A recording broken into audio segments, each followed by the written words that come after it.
Assalamualaikum warahmatullahi wabarakatuh. Pertemuan kali ini kita akan membahas bilangan pecahan. Diharapkan kalian bisa memahami konsep bilangan pecahan dan mengubah bentuk pecahan ke bentuk lainnya.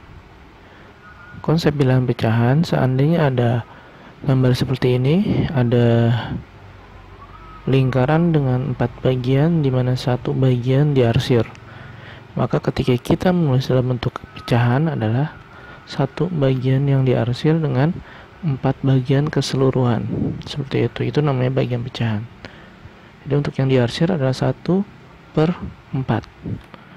Nah, kalau ada gambar seperti ini, nah kita lihat keseluruhannya ada 5 bagian, yang diarsir ada 3, sehingga bentuk pecahannya adalah 3/5.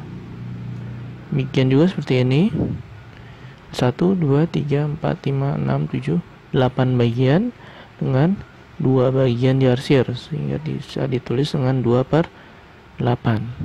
Nah, pada pecahan ada yang disebut dengan pembilang, ini bagian yang atas, sedangkan yang bagian bawah itu disebut dengan penyebut.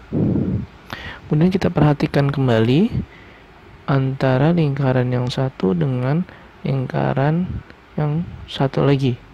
Nah, di sini bentuknya 4 bagian, di sini 8 bagian dengan arsiran di sini 1, di sini 2, akan tetapi bentuk arsirannya dia sama. Maka antara 1/4 dan 2/8 disebut dengan pecahan senilai. Artinya nilai 1/4 sama dengan nilai 2/8.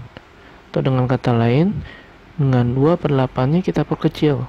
Kita bagi 2, 2 bagi 2 1, 8 bagi 2 adalah 4. Nah, gitu. Jadi 2/8 senilai dengan 1/4. Nah, sekarang kita ubah bentuk pecahan itu, ada pecahan murni, pecahan campuran, dan pecahan desimal. Pecahan murni seperti yang tadi saya contohkan, 3/4, 7/5, dia hanya ada pembilang dan ada penyebut. Untuk pecahan campuran, dia ada bilangan bulat di depannya. Selain ada pembilang dan penyebut, dia ada bilangan bulat di depan. Pecahan desimal yang kita tahu dia mempunyai koma.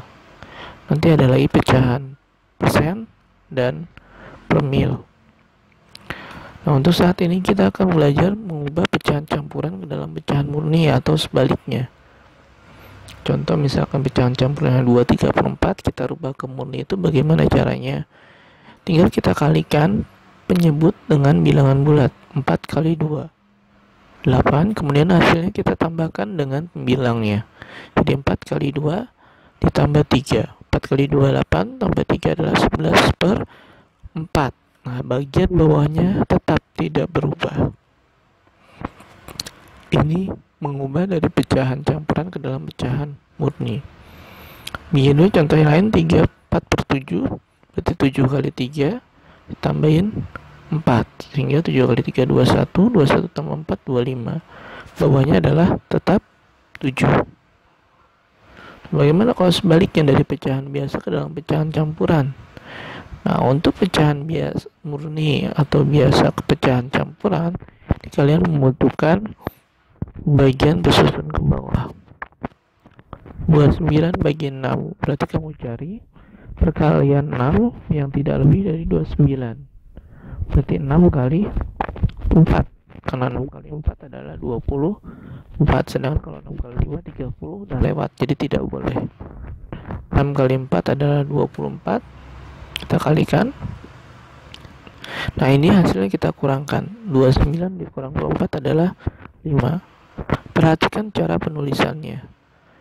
4 itu berasal dari hasil yang tadi kita cari.